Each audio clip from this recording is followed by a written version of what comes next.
aku mau sharing mengenai ASI yang berbau tengik, ASI yang katanya tuh bisa bau sabun, ASI yang aromanya nggak enak lah gitu ya. Jangan-jangan nih ASInya basi nih gitu. Nah, halo semuanya, balik lagi nih hari ini di YouTube-nya Mam Uum. Jangan lupa untuk subscribe juga ya. Nah, hari ini aku mau sharing mengenai ASI yang berbau tengik, ASI yang katanya tuh bisa bau sabun, ASI yang aromanya nggak enak lah gitu ya. Banyak mungkin mama-mama di sini yang masih baru, apalagi biasanya mengartikan jangan-jangan nih ASInya basi nih gitu. Nah, tapi beneran nggak sih sebetulnya ASI yang baunya tengik, ASI yang berbau sabun, bau besi itu sebetulnya beneran basi atau enggak gitu ya.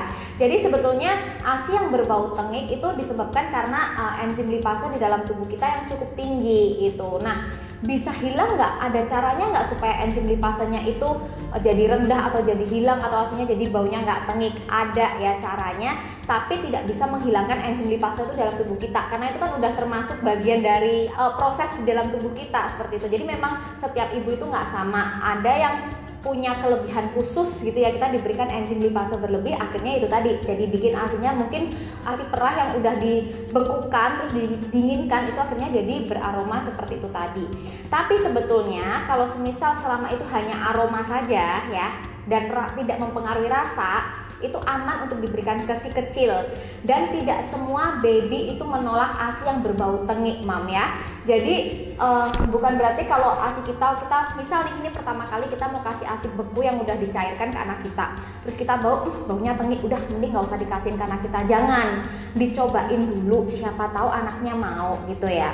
Karena secara manfaat, apa maksudnya kayak ada nggak nanti akibatnya, efek buruknya nggak ada ya. Jadi itu cuma mempengaruhi secara aroma, tapi secara manfaat ASInya itu tetap sama, tetap berkualitas, tetap bagus gitu. Nah,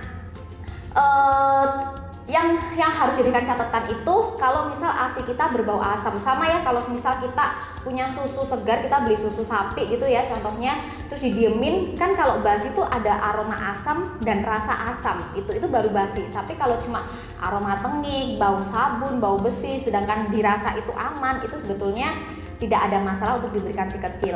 Lalu gimana untuk meminimalkan proses bau tengiknya itu tadi gitu ya.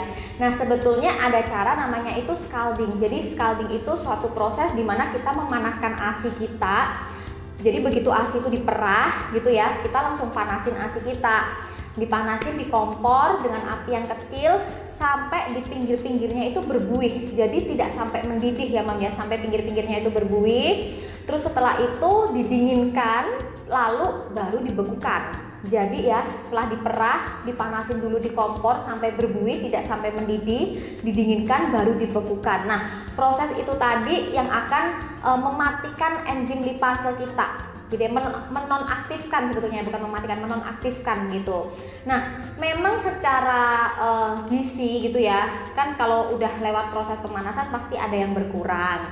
Tapi kabar baiknya walaupun mungkin secara gizi itu berkurang, tetap lebih baik daripada anak kita diberikan sufor gitu. Nah, sebetulnya enzim lipase itu juga banyak manfaatnya ya. Jadi bukan cuma kayak itu enzim apaan sih, ganggu aja baunya tengik, enggak. Jadi enzim lipase itu banyak manfaatnya juga. Contohnya enzim lipase itu melarutkan lemak yang ada di dalam ASI supaya lebih mudah dicerna oleh pencernaan anak kita seperti itu. Lalu juga memecah lemak itu tadi agar vitamin A dan D-nya itu mudah diserap oleh tubuh anak kita.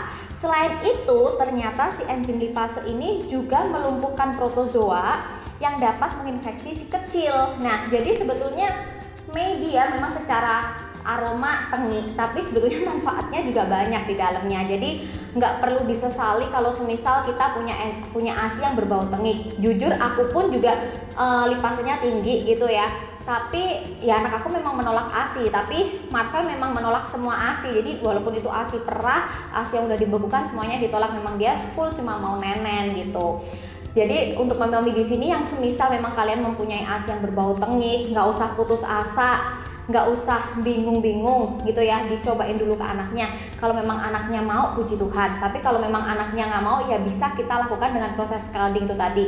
Dan tetap ikhtiar aja, walaupun mungkin ya secara gizi itu memang tidak sebaik ASI yang fresh gitu ya. Tapi kalau untuk kondisi yang kepepet nih, misal kita masih harus kerja, stok ASI freshnya habis, kita bisa memberikan ASI tersebut, dan nanti waktu kita pulang kerja bisa digantiin nih dengan kita nyusuin langsung ke si kecil gitu. Itu tadi pembahasan tentang ASI tengi. Jadi semoga ini bisa bermanfaat dan semoga bisa membantu mami-mami di sini, dan tetap semangat untuk mengasihi si kecil hingga lulus 2 tahun. Bye.